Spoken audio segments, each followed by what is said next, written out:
भक्तों, ओम नमः शिवाय, श्री शिवाय नमस्तुभ्यम, जय श्री महाकाल। जी हाँ भक्तों, आप सबको भी पता है कि कल 4 फरवरी को रविवार है, सबसे पहली बात। और दूसरी बात, माघ मास की नौमी तिथि आ गई है। जी हाँ भक्तों, रविवार भी है और माघ मास की नौमी तिथि। पूज्य गुरुदेव कहते हैं कि किसी भी मास की जो नौमी तिथि होती है वो बहुत ही बड़ी तिथि मानी जाती है। इसके बाद हमारी एकादशी भी आएगी, उसका भी उपाय मैं आपको बताऊंगा। इसके बाद जो प्रदोष आएगा उसका भी उपाय बताऊंगा, और उसके बाद जो मौनी अमावस्या आएगी उसका भी उपाय बताऊंगा आने वाली वीडियो में। लेकिन आज मैं आपको 4 फरवरी रविवार माघ की नौमी जो आ गई है, इतनी बड़ी महत्वपूर्ण तिथि, उसका उपाय बताने वाला हूं, जो कि मैंने पूज्य गुरुदेव की ही कथा सुन के और बहुत अच्छे से समझ के लिए आपके लिए लेके आया हूं। तो क्या करना है, कैसे करना है, पूरा आपको समझाऊंगा। पूज्य गुरुदेव की जो कथा होती है उसमें बहुत सारे लोगों के पत्र आते हैं कि गुरुदेव हमको ये हमको परेशानी है, कृपया करके हमको कोई ऐसा उपाय बताएं कि हमारी सारी की सारी परेशानी दूर हो जाए। तब गुरुदेव ने कुछ उपाय बताए हैं, वही उपाय मैं आपके लिए लेके आया हूँ। चाहे वो धन प्राप्ति का हो, चाहे वो कर्जा मुक्ति का हो, चाहे कोई ऐसी मनोकामना हो जो कि वर्षों पुरानी पूरी नहीं हो रही है, सारा का सारा आपको बताने वाला हूँ। आपको भी पता है कि देखिए, हर मास की जो नौमी आती है, बहुत सारे लोगों ने क्या किया, गुरुदेव से उपाय पूछे थे, तब गुरुदेव ने उपाय बताए, तो लगभग 10 लाख लोगों को फायदा भी हुआ है। और गुरुदेव को उन्होंने पत्र के द्वारा दोबारा उन्होंने लिखा, गुरुदेव को धन्यवाद भी किया कि गुरुदेव आपके द्वारा बताए गए उपाय हमने किए और हमारी सारी की सारी मनोकामना पूरी हो गई। तो आखिर वो कौन सा उपाय था, कौन कौन से उपाय हैं जिसमें आप बाबा भोलेनाथ को खुश कर सकते हैं, चलिए हम बताते हैं। लेकिन उससे पहले, चैनल पे पहली बार आए हैं और आवाज मेरी पहली बार सुन रहे हैं, तो वीडियो को कर दें लाइक और चैनल को कर लें सब्सक्राइब, ताकि पूजनीय पंडित प्रदीप जी मिश्रा के रोज नए नए उपाय जो कि मैं उनकी कथा से सुनता हूँ, श्रवण करता हूँ, सबसे पहले मैं आपको क्या करूँ, प्राप्त करा सकूं। तो देखिए, जो हमारा पहला उपाय है वो मनोकामना पूर्ति का उपाय है। बहुत सारे लोगों के प्रश्न रहता है कि हमारे जीवन में मनोकामना पूरी नहीं हो रही, तो कोई कृपया करके कोई ऐसा उपाय बता दें कि बड़ी से बड़ी मनोकामना, पुरानी से पुरानी मनोकामना पूरी हो जाए। तब गुरुदेव ने ये उपाय बताया। देखिए, इसके बाद मैं आपको धन प्राप्ति का उपाय बताऊंगा, उसके बाद मैं आपको कर्जा मुक्ति का भी उपाय बताऊंगा। ठीक, तो पहली हमारी मनोकामना पूर्ति का जो उपाय है उसको ध्यान से सुनिएगा। इसमें आपको लेना है एक दीपक। ठीक, दीपक आप जानते हैं, दिया, वो आपको लगाना है। लेकिन कहाँ लगाना है, देखिए, जो लोग आधा अधूरा उपाय सुनते हैं ना, वो क्या करेंगे, एक दिया लेके पहुंच जाएंगे शिव मंदिर और लगा के चुपचाप घर आ जाएंगे। नहीं, आपको ऐसा नहीं करना। आपको एक दीपक लेना है। अब दीपक होना काहे का चाहिए, सबसे पहली बात तो ये, तो दीपक होना चाहिए मिट्टी का, उसमें घी होगा और गोल बाती। क्या क्या, सबसे पहले क्या होना चाहिए, ध्यान सुनिएगा, आपको घी का दीपक लेना है, गोल बाती होनी चाहिए। ठीक, मिट्टी का दीपक होना चाहिए, मतलब उसमें घी और गोल बाती। ये लेके आपको पहुंच जाना है कहाँ, बेल पत्र के पेड़ के नीचे। ठीक, कहाँ जाना है, बेल पत्र के पेड़ के नीचे। पूज्य गुरुदेव कहते हैं कि बेल पत्र के पेड़ में स्वयं माता पार्वती का वास होता है। तो अगर आपसे माता पार्वती खुश हो गई तो 100% है कि आपकी जो कोई भी मनोकामना, जो कोई भी इच्छा है, वो 100% पूरी होगी ही होगी। अब आप लेके पहुंच गए बेल पत्र के पेड़ के नीचे। अब देखिए, बहुत ही बड़ा उपाय है ये, नौमी तिथि का सबसे बड़ा उपाय है। जैसे ही आप पहुंचेंगे, आपको 3 बार करनी है परिक्रमा। तो इसकी बेल पत्र के पेड़ की आपको 3 बार परिक्रमा करनी है। 3 बार परिक्रमा करने के बाद आपको जो आपने जो दिया लिया है, वो आपको बेल पत्र के पेड़ की जो जड़ है वहां आपको क्या करना है, अर्पित कर देना है।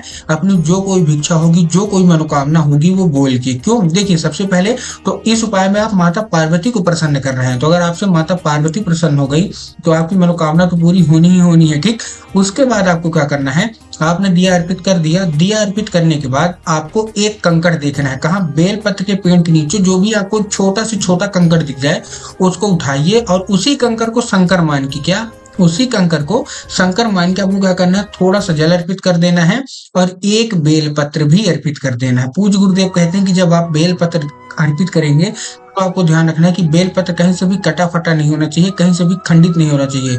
बहुत सारे लोग तो गलती क्या करते हैं, तो एक पत्ती का ही बेल पत्र मान लेते हैं, लेकिन एक पत्ती का बेल पत्र आपको नहीं मानना है। 3 पत्ती मिलके जो बेल पत्र बनती है वही लेना है। हरी होनी चाहिए, मुरझाई नहीं हुई नहीं होनी चाहिए, इस चीज का भी आपको ध्यान रखना है।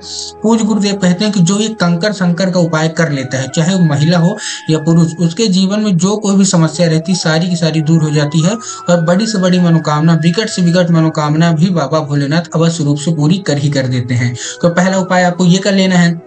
दूसरा उपाय मैं आपको धन प्राप्ति का उपाय बता रहा हूँ। देखिए, बहुत सारे लोगों के कमेंट आते हैं, गुरुदेव की जो कथा होती है उसमें भी प्रश्न आते हैं और पत्र भी आते हैं, गुरुदेव हमारे जीवन में धन की प्राप्ति नहीं हो रही, तो कृपया करके कोई ऐसा उपाय बताएं कि हमारे जीवन में धन की प्राप्ति होने लगे। तो उसका उपाय मैं आपको बता रहा हूँ। उस उपाय में आपको चाहिए क्या क्या, 5 कनेर के फूल चाहिए। क्या चाहिए, 5 कनेर के फूल। अब 5 कनेर के फूल आप ले लिए। देखिए कनेर का फूल जो पीला कलर का होता है वही लेना है, ठीक। और ये लेके आपको सीधे सीधे पहुंच जाना है शिव मंदिर। सबसे अच्छी बात इस उपाय की ये है कि इसको कोई भी कर सकता है और कभी भी, मतलब 4 फरवरी को आप कभी भी कर लीजिए, सुबह से लेके शाम तक आप कभी भी इस उपाय को कर लीजिए। उपाय जैसे आप 5 लेंगे कनेर के फूल, सीधे आपको शिव मंदिर पहुंच जाना है और 5 जो फूल है वो अलग अलग जगह चढ़ाना है। कहाँ कहाँ चढ़ाना है देखिए। सबसे पहले आपको कहाँ चढ़ाना है, सबसे पहले आपको बाबा भोलेनाथ की शिवलिंग पे अर्पित करना है, ठीक। जो दूसरा फूल है वो आपको भगवान गणेश की जगह पे अर्पित करना है।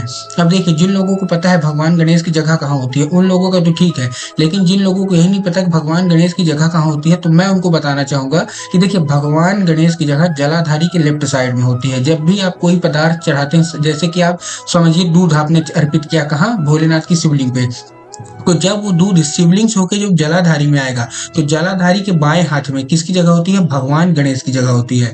तो दूसरा फूल आपको वहां अर्पित कर देना है। तीसरा फूल आपको कहाँ अर्पित करना है, माता अशोक सुंदरी में। अब देखिए जैसे जलाधारी के लेफ्ट साइड में भगवान गणेश की जगह होती है, वैसे ही जलाधारी के राइट साइड में किसकी जगह होती है, माता अशोक सुंदरी की जगह होती है। तो आपको तीसरा फूल वहां अर्पित कर देना है। उसके बाद जो चौथा फूल है उसको हस्त कमल पे, माता पार्वती का जो हस्त कमल होता है आपको वहां अर्पित करना है। और उसके बाद जो हमारा 5वां फूल है वो आपको जलाधारी में अर्पित करना है। पूज्य गुरुदेव कहते हैं कि जलाधारी में स्वयं माता पार्वती का वास होता है, और अगर आपने 5 फूल इस तरह अर्पित कर दिए तो माता पार्वती, भगवान शंकर, भगवान गणेश, माता अशोक सुंदरी सबके सब प्रसन्न हो जाएंगे और आपको धन प्राप्ति की मनोकामना जो भी होगी सब पूरी हो जाएगी। जीवन में कभी भी धन की कमी नहीं आएगी।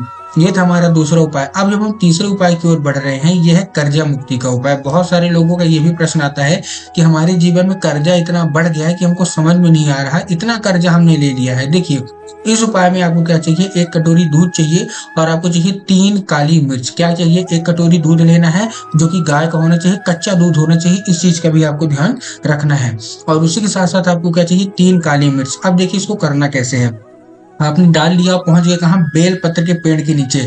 अब देखिए जो लोग आधा अधूरा उपाय सुनते हैं वो क्या सोचेंगे, ठीक है हमको बेल पत्र के पेड़ में अर्पित करके वापस आ जाना है। नहीं, आपको बेल पत्र के पेड़ में अर्पित करके वापस नहीं आना। आपको क्या करना है, बेल पत्र के पेड़ में तो आप पहुंच गए, सबसे पहले आधा दूध, केवल आधा, इसको 2 भाग में आपको अर्पित करना है। पहला कहाँ अर्पित करना है, पहला आधा दूध, आधा कटोरी दूध आपको अर्पित करना है बेल पत्र के वृक्ष में, ठीक। और अपनी मनोकामना माता पार्वती से मांग लेनी है।